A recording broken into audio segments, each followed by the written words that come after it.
श्रीमते रामचंद्राय नमः। ओम नमः परमहंसास्वादितचरणकमलचिन्मकरन्दाय भक्तजनमानसनिवासाय श्रीरामचन्द्राय वागीशायस्य वदने श्रीलक्ष्मीर्यस्य च वक्षसि यस्यास्ते हृदये संवित् तं नृसिंहमहं भजे। विश्वसर्गविसर्गादि नवलक्षणलक्षितम् श्रीकृष्णाख्यं परं धाम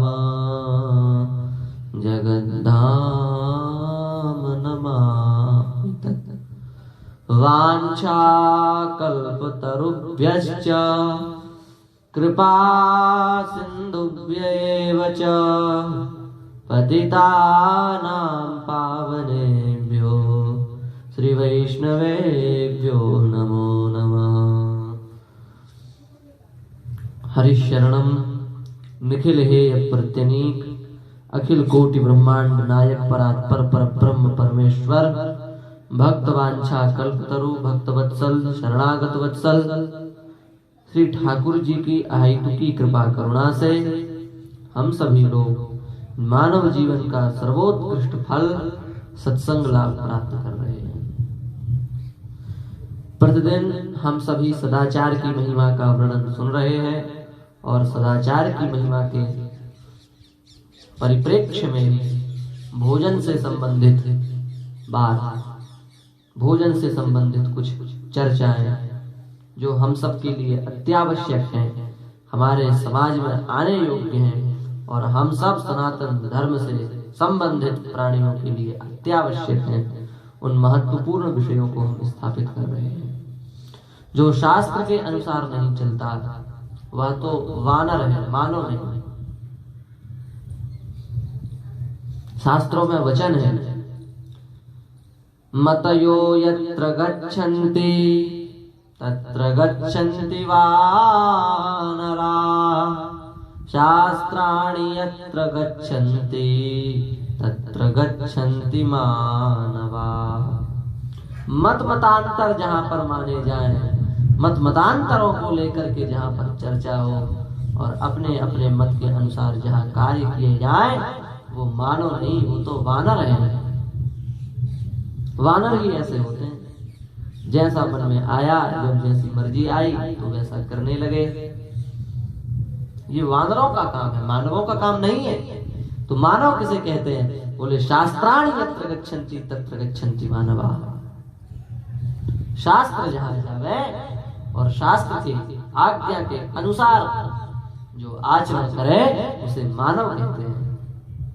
यदि हम अपने जीवन में शास्त्र से युक्त व्यवहार नहीं करते, युक्ताहार विहार संपन्न नहीं है, तो हम मानव कहलाने के लिए योग्य नहीं है। हम श्रृंग पुच्छ से हीन पशु ही हैं।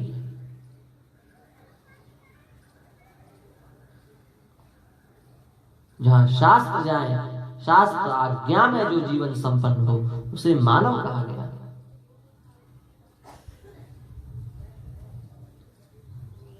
इसलिए सदाचार संपन्न मनुष्य को ही मानव कहलाने का अधिकार है। सदाचार विहीन मनुष्य मनुष्य नहीं है, वह तो मनुष्य के भेष में पशु ही है। इसलिए धर्म से विहीन, भक्ति से विहीन, सदाचार से विहीन, कर्म से विहीन व्यक्ति में चार चार पशुओं के अवगुण अवतरित हो जाते हैं। श्रीमद् भागवत में वर्णन है, ऊंट का अहंकार मनुष्य में देखने मिल जाता है। इस प्रकार से ऊंट को लगता है कि हमसे ऊंचा कोई नहीं।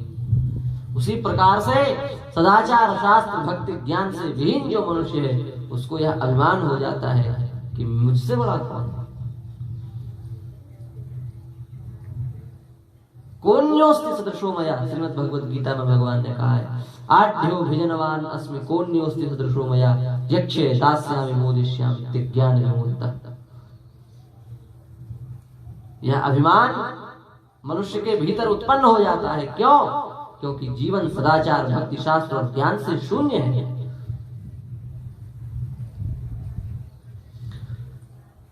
श्वान का सबसे बड़ा अवगुण है बिना वैरेण रौद्रता।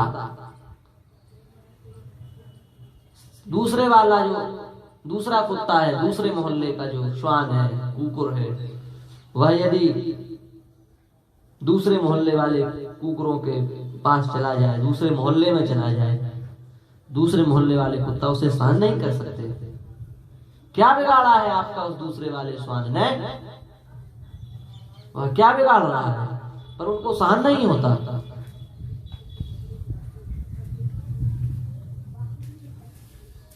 आपने देखा होगा, हाथी मदमस्त चाल में जाता है और कुत्ते उसके पीछे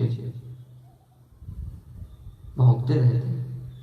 क्या बिगाड़ा उस हाथी ने? उस हाथी की प्रशंसा उस श्वान को सहन नहीं होती। तो श्वान का सबसे बड़ा अवगुण है बिना वैरेण रौद्रता। ये अवगुण मनुष्यों के पास में भी आ गया है। दूसरे की उन्नति देख करके हमें सहन नहीं होता, दूसरों की उन्नति हमसे सहन नहीं होती, दूसरों का विकास हमसे देखा नहीं जाता।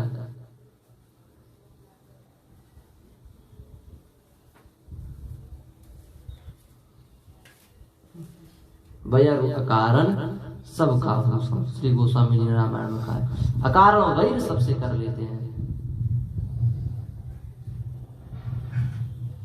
यदि किसी सामने वाले की कोई प्रशंसा करे तो ऐसे श्वास भरने लगते हैं जैसे ठंड, श्वास ले जाए जूड़ी आई है। रामायण में कहा है, काहू की जो सुनहि बड़ाई, श्वास ले जनु जूड़ी आई। कहां से यह अवगुण प्राप्त हुआ? ये अवगुण सदाचार, ज्ञान, भक्ति से वीन होने के कारण आपके भीतर आ गया।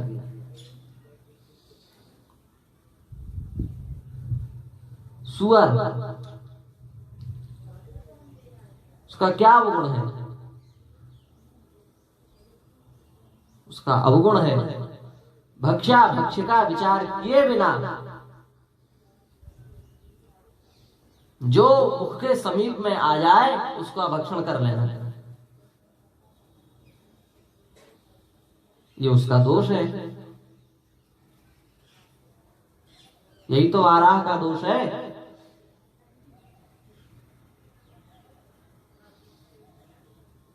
सदाचार से विहीन होने के कारण आज हम उसी के जैसे हो गए। भक्ष्या भक्ष्य का विचार किए बिना हम सब कुछ खा लेते हैं। अन्न की पवित्रता, देश की पवित्रता, मनुष्य की पवित्रता, पात्र की पवित्रता, स्थान की पवित्रता, इसका विचार इसका विचार किए बिना हम अभक्ष्य भक्षण करने में प्रवृत्त हो जाते हैं। हमारी बुद्धि हमें हमारा सहयोग नहीं करती। क्यों? हम सदाचार शून्य हो गए। सदाचार शून्य व्यक्ति के अंतःकरण में ज्ञान का प्रकाश नहीं होता। चौथा दोष गधा का, खर का, परदाराभिमर्शनम, दूसरे की स्त्री से आसक्ति। ये गधे का, खर का अवगुण है। यह भी मनुष्य में आ गया।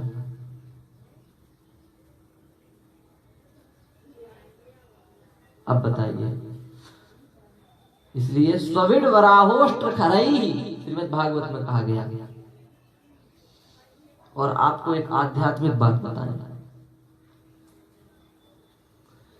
सदाचार से जो व्यक्ति शून्य हो जाता है,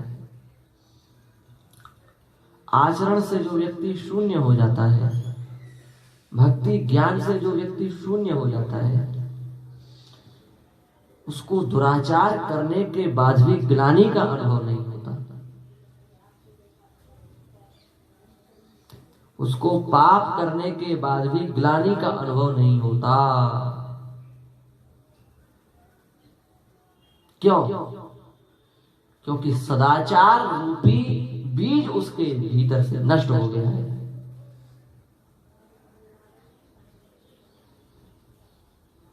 और वह क्षण जीवन का सबसे अधम निकृष्ट क्षण है, जिस क्षण में हमें अपने किए हुए पाप का कोई भय ना हो, हमें अपनी की हुई भूल की कोई ग्लानि ना हो। वह क्षण हमारे लिए सबसे निकृष्ट क्षण है। आज समाज में इतने अपराध बढ़ रहे हैं, हिंसा हो रही है, अत्याचार हो रहा है, पूज्य जनों का सम्मान नहीं हो रहा है कि नहीं?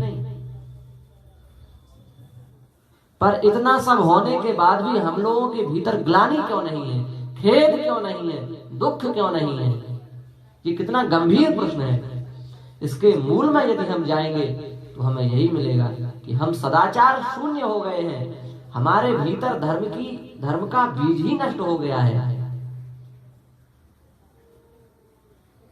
हमने भगवान का नाम लेना, सदाचार, भक्ति, त्याग, ज्ञान, इन सब का अनादर कर दिया। धर्म का बीज है भगवान नाम, उसका आश्रय छोड़ दिया,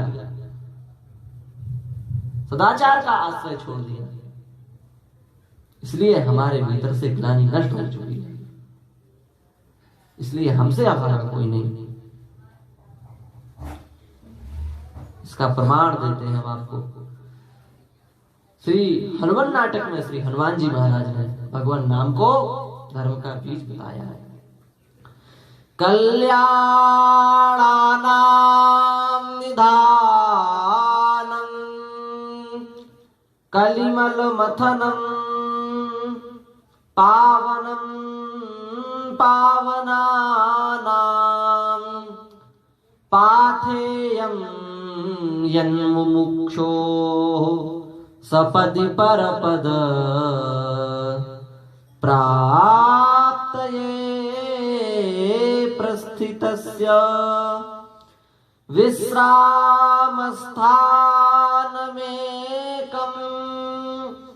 कविवर वचसां जीवनं सज्जनानां बीजं, ध्यान दें, बीजं धर्मद्रुमस्य। द्रुम शब्द का अर्थ क्या होता है? द्रुम शब्द का अर्थ होता है वृक्ष। और धर्मद्रुमस्य, धर्मस्य द्रुमा, धर्मद्रुमा तस्य धर्मद्रुमस्य, अर्थात धर्म रूपी जो वृक्ष है उसका बीजम क्या? बीजं धर्मद्रुमस्य प्रभवतु भवतां भूतये राम नाम। जो धर्म रूपी वृक्ष का बीज है वह भगवान नाम ही तो है। तो कहने का आशय हमारा यह है, विषय पर आए, प्रसंग पर आए, कहने का तात्पर्य हमारा यह है कि हम सदाचार, ज्ञान, भक्ति, वैराग्य से शून्य होते जा रहे हैं।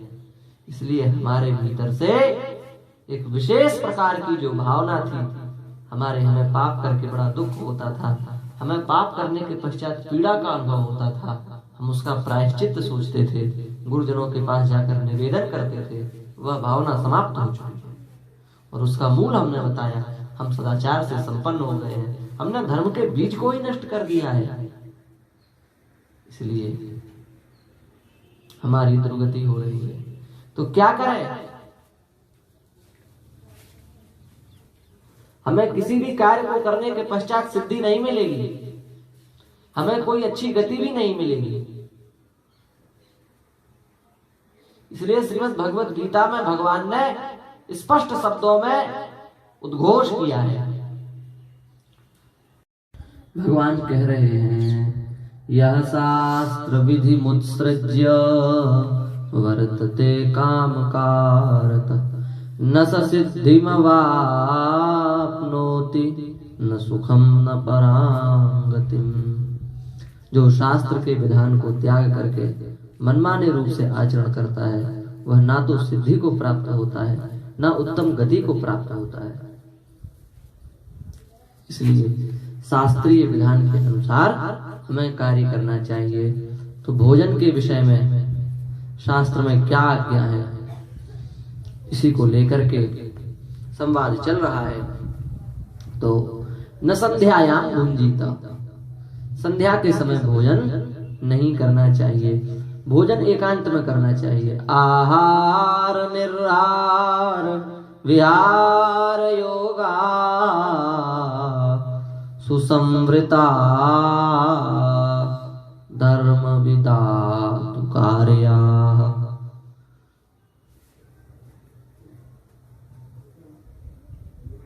भोजन के विषय में अन्यच्च शास्त्रीय वाक्य है। देखो एक वाक्य तो यह भी है अस्नातासी मलम भुंक्ते, जो बिना स्नान किए भोजन करता है वह भोजन नहीं करता, वह मलम एवं भुंक्ते, वह मल ही खाता है। आज हमारे देश में बहुत व्यापक रूप से यह बीमारी फैल रही है। बिना स्नान किए लोग भोजन करते हैं। अधिकांश लोग तो प्रातः काल का उसको नाश्ता कहते हैं, अल्पाहार भोजन कुछ भी कह लें, वह बिना स्नान किए ही होता है। आप सुन लें शास्त्र क्या कह रहा है, अस्नातासी मलम भुंक्ते। आप भोजन नहीं कर रहे हैं, आप मल खा रहे हैं। कितने दुर्भाग्य की बात है।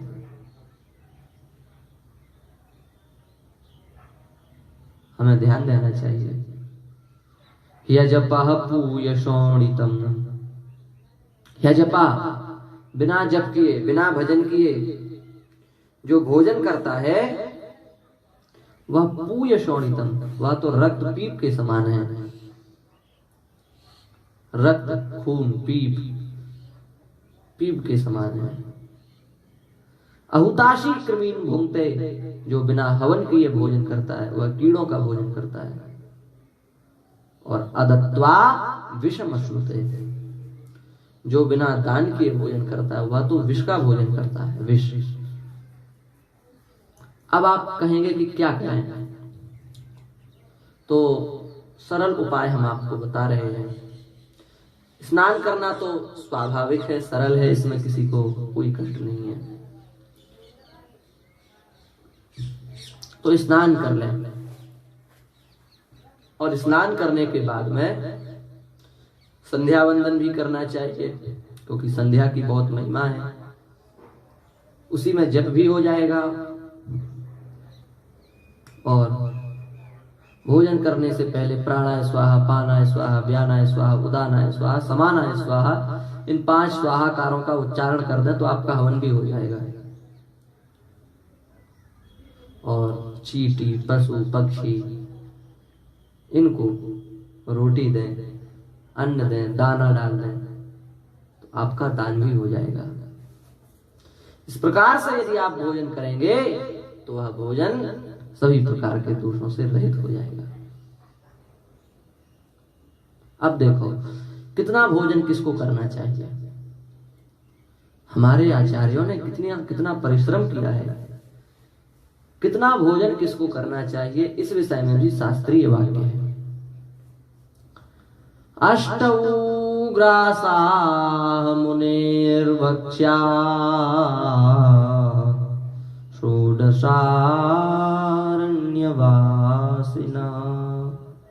द्वात्रिंशत् गृहस्थानां परिमितं ब्रह्मचारिणा। मुनि को चाहिए कि वह 8 ग्रास का भोजन करे। अष्टौ ग्रासा मुनिर्भक्ष्या,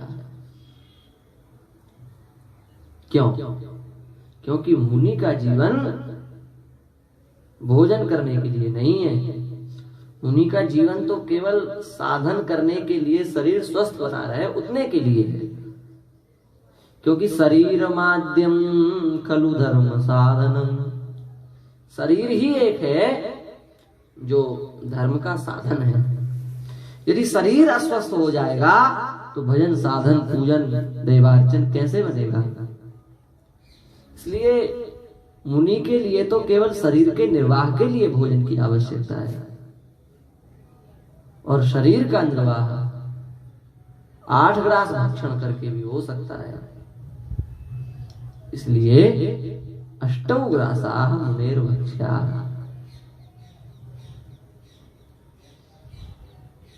षोडशारण्यवासिना, 16 ग्रास अरण्यवासी के लिए खाने चाहिए। वनवासी, वानप्रस्थी समझ लीजिए, क्योंकि अब वह गृहस्थ से आया है, वानप्रस्थ में गया है, तो भोजन से सर्वथा विरत हो जाए यह असंभव है। इसलिए गृहस्थ व्यक्ति को 32 ग्रास भोजन की व्यवस्था शास्त्र में है, तो 32 नहीं, 32 से आधा 16 ग्रास वानप्रस्थी खाए।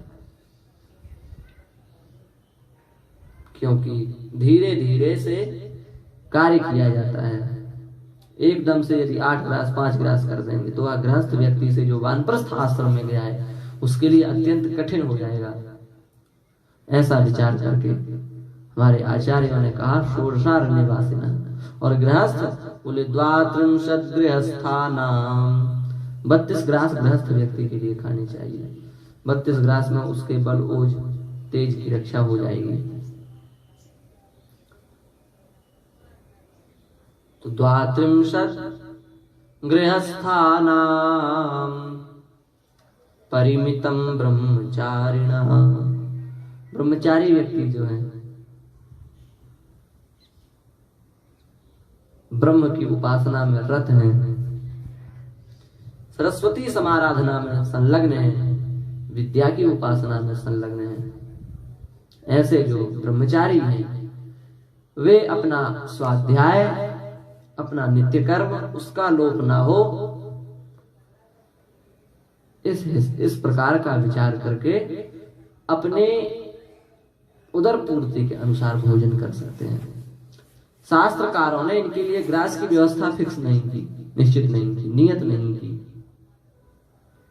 क्योंकि ब्रह्मचारी है, परिश्रम कर रहे हैं, उम्र कम होती है और कम उम्र में भूख अधिक लगती है, तो निर्देश किया कि भाई आपको आलस्य ना आए, आपके अध्ययन में व्यवधान ना पहुंचे, इस प्रकार का आप भोजन करें। तो अष्टौ ग्रासाः मुनेर्भक्ष्याः षोडशारण्यवासिनः द्वात्रिंशत् गृहस्थानां परिमितं ब्रह्मचारिणः।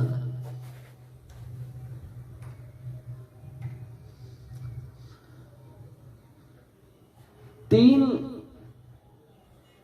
प्रकार के कार्य भोजन में ना करें। कौन से? यद्वेष्टित शिरा भुंक्ते, यद् भुंक्ते दक्षिणामुखः, सोपानत्कश्च यद् भुंक्ते तद्वै रक्षांसि भुंजते। यद्वेष्टित शिरा भुंक्ते, जो सिर ढक करके भोजन करता है उसका भोजन राक्षस करते हैं। क्यों? क्योंकि भोजन में प्रबल तेज होता है, गर्मी होती है। आप सिर ढक के भोजन करेंगे तो उसकी गर्मी अलग, तो शरीर में रोग पैदा करेगी। इसलिए वेष्टित सिरा होकर के भोजन नहीं करना चाहिए, दक्षिण की तरफ मुख करके भोजन नहीं करना चाहिए, और जूते पहन करके भोजन नहीं करना चाहिए। इन तीन प्रकार का जो भोजन करता है वह भोजन मनुष्यों का भोजन नहीं है, वह तो राक्षसों का ही भोजन माना गया है। तो कहने का तात्पर्य यह है कि इन नियमों को हम अपने जीवन में धारण करें, अपने जीवन में उतारें, स्वीकार करें। इससे हमारा परम लाभ होगा। सुख किसे कहते हैं? केवल इस लोक में सुख दे वह सुख है क्या? नहीं, परलोक में जाकर के भी दुख न मिले ऐसा सुख हम चाहते हैं। और ऐसा सुख हमें तभी प्राप्त होगा जब हम शास्त्रीय विधि से कार्य करेंगे। हम सब ठाकुर जी से प्रार्थना करें कि हम शास्त्रीय विधि से अपने जीवन का निर्वाह कर सकें। हम जानते हैं कि अत्यंत कठिन युग है, समय प्रतिकूल है। नदी में उल्टे तैरना, जिस तरफ से नदी की धार आ रही उसी तरफ तैरना कठिन है, पर असंभव कुछ नहीं है। इसलिए भगवान से प्रार्थना करते हुए हम अपने शास्त्रीय मार्ग पर चलें। इसी भावना के साथ हम अपनी वाणी को विराम देते हैं। श्री वृंदावन बिहारी लाल की जय, राधा रानी की जय, जमुना महारानी की जय, सब संतन की जय, सब भक्तन की जय। जय जय श्री सीताराम, जय जय श्री राधे श्याम। ओम नमः पार्वती पतये, हर हर रमा।